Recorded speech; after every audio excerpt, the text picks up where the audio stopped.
Hello once again, fellow boxing fans, and what I like to call my boxing family, and welcome back to another prediction video.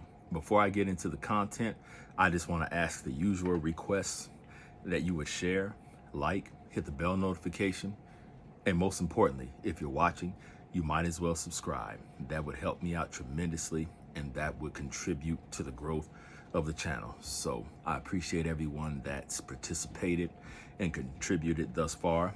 So the fight I'll be getting to in this video comes by way of request, and it is another great one from Peter Garcia, 1124.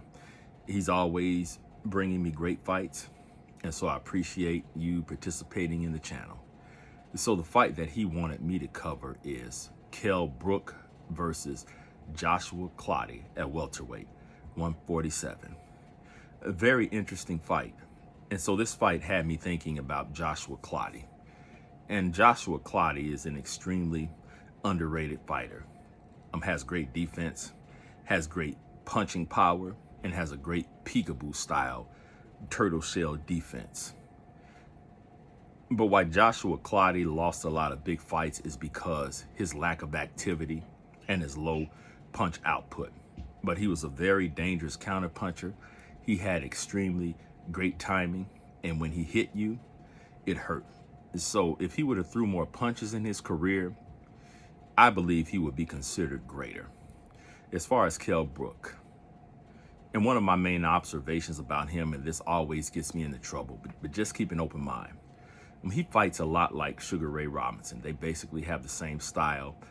He moves very smoothly, has a tremendous jab, tremendous footwork. And I believe that the thing that hurt him in his career was going up to middleweight, 160, to fight Triple G. But no risk, no reward. Now, I don't get into fighters' financials, but I'm sure he made a pretty penny off of that fight. But if it wasn't for that, I often wonder how he would have ended his career at welterweight. Would he be undefeated up until this point or a certain point? And so there you have it. So a fight between these two would be extremely interesting. Now, Kell Brook will win the punch output contest, but would his punches be able to penetrate that defense? And one thing about fighting Joshua Clottey, you can't get too comfortable because he's waiting on countering opportunities, and he's very accurate.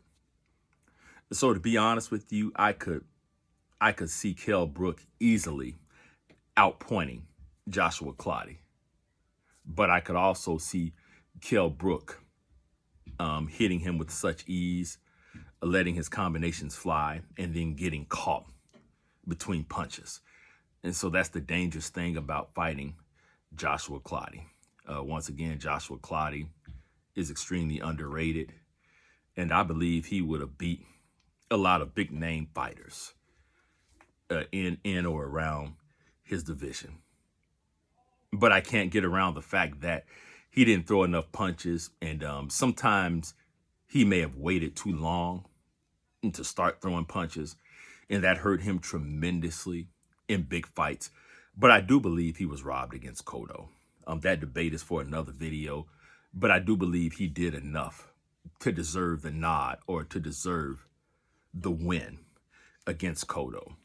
But before Kell Brook went up to 160, he was a tremendous welterweight. I didn't see anyone beating him. I wish he would have got to fight Keith Thurman and a couple of other fighters.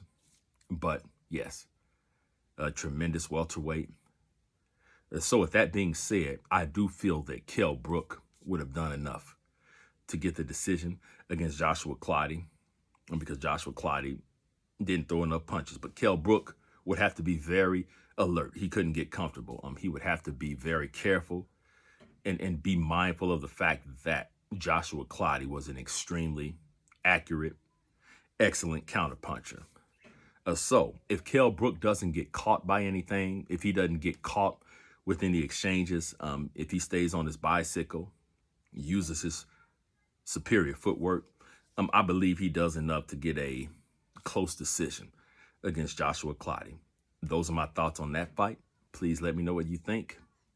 I'm coming back at you soon.